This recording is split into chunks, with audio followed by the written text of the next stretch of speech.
Karine, je n'ai pas d'argent. Karine, je vais investir dans les cryptos, mais vraiment, ça ne passe pas. Niveau fonds, là, c'est compliqué. Karine, comment se lancer dans les cryptos sans argent? On va répondre à cette question dans cette vidéo. Quand on n'a pas d'argent, il faut être intelligent. Ça, c'est une phrase que mon père me dit toujours. Si tu sais que tu n'as pas d'argent, tu dois être au moins intelligent. Du coup, on va évoluer dans cette vidéo de façon intelligente. La première partie, on va parler de comment se lancer concrètement. Donc, genre, si tu tombes sur les cryptos pour la première fois, l'écosystème t'intéresse, comment tu fais pour te lancer en premier. Et dans la seconde partie, on va parler financièrement. Donc, comment te lancer en termes d'investissement dans les cryptos quand tu n'as pas d'argent. Donc, premièrement, comment te lancer dans les cryptos quand tu n'as pas d'argent, tu viens de découvrir l'écosystème. C'est simple. Tu donnes de ton temps, tu donnes de tes émotions et tu apprends. Même en autodidacte, tu apprends. Tu n'es pas obligé d'acheter une formation. Moi, j'aime toujours dire ça. Tu n'es pas obligé d'acheter une formation. La formation, c'est un accélérateur, c'est un raccourci. Mais si toi, tu as le temps, l'énergie d'apprendre, apprends par toi-même. Forme-toi. YouTube seul, c'est toute une bibliothèque. Je dis toujours aux gens qu'on ne vend pas l'information. Ce que je dis en vidéo, ce n'est pas ça, en fait, le plus important. Ce qu'on vend aux gens, c'est le raccourci. C'est le comment on fait rapidement. C'est l'expérience qu'on a qu'on vend. Donc, ce que je dis, tu peux trouver ça ailleurs, en anglais, en allemand, en espagnol et tout. Tu dois aller te former. Tu dois aller en autodidacte te former si tu n'as pas d'argent. Fouille YouTube, regarde les vidéos, va sur Facebook, regarde notre page.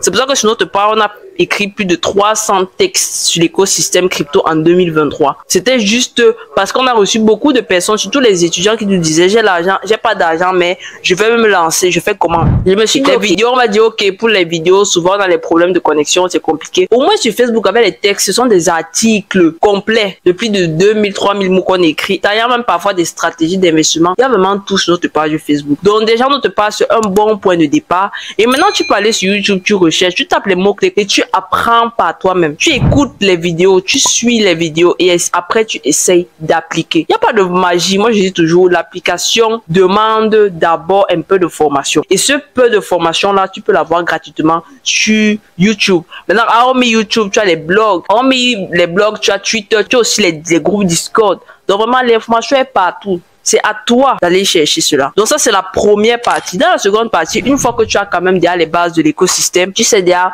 où tu vas. Ce que je t'invite à faire, c'est farmer les airdrops. Les airdrops, c'est quoi en fait? Les airdrops, ce sont des lancements de projets en général où on récompense les premiers utilisateurs du projet qui est en lancement. Généralement, c'est sous la forme de testnet. Là-bas, on va avoir à utiliser un protocole qui va se lancer en fait.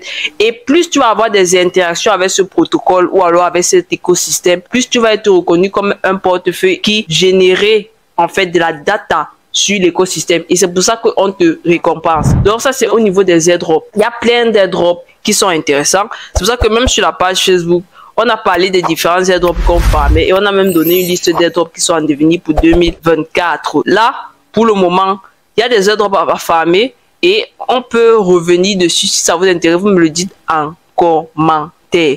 Donc vraiment, pour moi, la première porte la plus facile, c'est les airdrops. Est-ce que c'est gratuit vraiment? Non, parce que tu as quand même besoin de connexion Internet. Tu as quand même besoin de peu de connaissances parce que les portefeuilles que tu vas utiliser, il faut savoir comment les utiliser. Il faut mettre aussi un peu de fonds dessus en général parce que pour payer les coûts de transaction et tout. Donc, c'est pas forcément gratuit, mais c'est moindre quand même. Vraiment moindre par rapport à un investissement direct dans les cryptos. Et surtout quand on voit le ratio risque tant que tu mets par rapport à la récompense, c'est énorme. Tu peux farmer un airdrop avec $1 maximum et tu obtiens des centaines de milliers de francs CFA. Si tu fais un airdrop, quand on te dit que le minimum départ c'est $1500 ou c'est même $1000, tu auras toujours un retour sur investissement beaucoup plus gros, vraiment exponentiel par rapport à la dépense que tu as fait pendant un airdrop. Donc, les airdrops, c'est vraiment la porte d'entrée pour ceux qui n'ont pas d'argent. Apprenez à farmer les airdrops, maîtriser l'écosystème, apprenez à utiliser les portefeuilles décentralisés. Et cette partie d'apprentissage, c'est dans la première partie dont j'ai parlé en autodidacte. Vous êtes obligé de le faire. Donc, voilà comment tu peux donc te lancer dans les crypto-monnaies si tu n'as pas d'argent. Tu utilises cette méthode. Première méthode, tu rapide, le maximum de connaissances en autodidacte. Seconde méthode, tu plonges dans les airdrops et tu en farmes au maximum. C'était Karine de la Karine Academy. Dis-moi en commentaire si tu as aimé cette vidéo. Like-la si c'est le cas, partage-la et surtout abonne-toi à la chaîne si ce n'est pas encore le cas. Tu peux récupérer la vidéo qui te donne les 4 façons de faire de l'argent dans le marché crypto sans blabla. C'est le premier lien en description. N'oublie pas d'être crypto actif ou active.